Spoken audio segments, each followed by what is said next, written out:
Welcome back. You're watching Morning Live. Thank you very much for joining us now. Under-resourced aspiring dancers in the Free State, Northern Cape and Mpumalanga have received a helping hand. The National Lotteries Commission is in partnership with Moving Into Dance Mophatong, MIDM, to fund a groundbreaking initiative to empower community performing artists from these three provinces.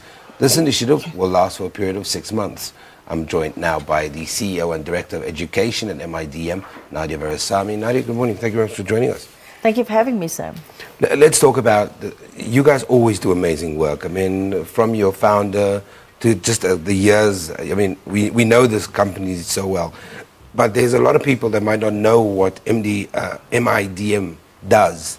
Just very quickly, brief us on it. So, Moving Into Dance was founded in 1978 by Sylvia Glasser as one of the first mixed-race companies in the country.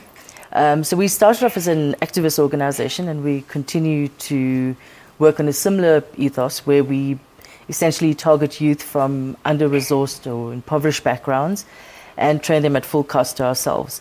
So Moving Into Dance basically works in terms of a 3-year training program, and then we also have a professional dance company. But we have deep community roots, which we try and sustain through that. We speak a lot about dance, and that's what we do, but dance is a medium to job creation, skills development, empowerment. Yeah. Let's talk about the 3 areas that you'll be focusing on now. I mean, you've been training dancers, aspiring dancers, for years now, taking them from where they come from into Gauteng, training them, and then sending them back so they can pass on the skill. This is a little bit different, though. Yes. So we've got 20 Moving Into Dance members, inclusive of our professional dance company and our 2nd and 3rd year trainees. And we've sent them off to 3 provinces, so they've been there for the last 5 weeks, to Mashadasdorp in Mpumalanga, to Kimberley in the Northern Cape, and to Welkom in the Free State. And they're working with a group of 10 youth that essentially do not have the opportunity to be trained adequately in dance and to perform. And that's what they're doing. They're basically training them in skills that range from arts administration, because they get to administer the entire project themselves. They get to stage a production. So apart from, you know, sorting out their costumes, getting together a production that's fit to be staged, they also get to administer this entire thing. Talk to me about, from an initiative perspective, how are these 10 individuals chosen?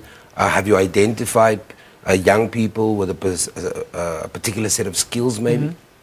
So we have a vast graduate network. I mean, being around for 38 years and doing community work for that long, we've essentially worked through our graduate network across the country.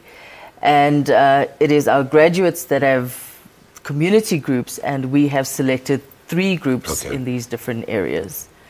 So at the end of this pipeline of services that you're providing, empowering young people, giving them a set of skills, what are you hoping to achieve at the end of all of this? Okay. So I think firstly it is empowerment, and secondly it is to take dance to the communities where it is needed, where they don't have the opportunity to access such training, but also, you know, dance as an art form. I was down in Welkom over the weekend, and they had their first production on Friday, and I was completely blown away. We managed to fill a theatre, the Ernest Oppenheimer Theatre, 3 times over, with schools, you know, with young adults. And, you know, just to see the reaction from the youth, like, I cannot believe that these are dancers in Welkom that are doing this. And it really was. So, you know, it's just hearing people say things like that means that we must be doing something right. And of course, I'll have to thank the National Lotteries Commission for aiding us through this project. Are we saying that you don't have to come to a major hub like Gauteng in order to get an audience, be able to stage these kind of productions, that there are audiences on the outskirts in these areas, so we can develop content work that fits in directly with the community? Absolutely. I think we are absolutely spoiled for choice in Gauteng, which is probably why, speaking from a dance industry's perspective, we have such a hassle trying to fill our theatres with dance. And it's not that we're providing substandard performances. We get world-class performances. I mean, works that tour internationally. And yet you still find theatres that are half full or quarter full. People are not willing to buy tickets.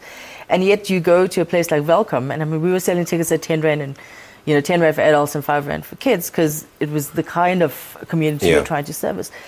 But that hall was full. So I think it was just that appreciation for the arts that just got me so motivated, and realized that, there is that audience out there. There are people that are desperate for the art. When you talk about 10 Rand and 5 Rand ticket prices for audiences, traditionally I think one of the big issues that people have a perception that in order to enjoy something live or in a curated experience, that it's going to have to cost you in your pocket. I think that is... that is part of the perception.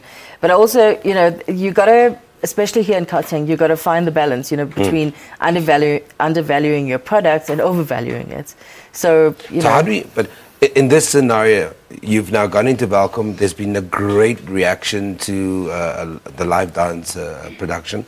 What do we do now to keep those audiences wanting more and buying the next production?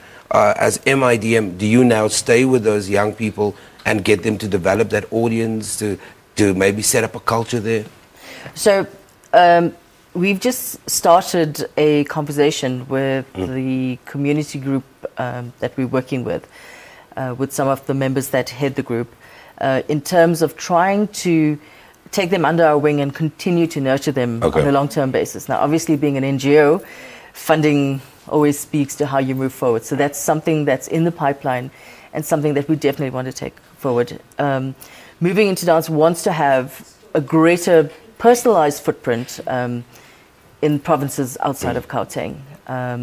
We have, as I said, we have a vast graduate network, but it's important for us to physically be there as well, I think. Awesome, fantastic. Nadia Virasamy is the CEO and Director of Education at Moving Into Dance Mophatong. She was talking to us about how their company is sharing their dance skills with the disadvantaged. And also, I'm sure you can log at Google and find out more details. It's a program you have to watch. We'll take an ad break. Anyway.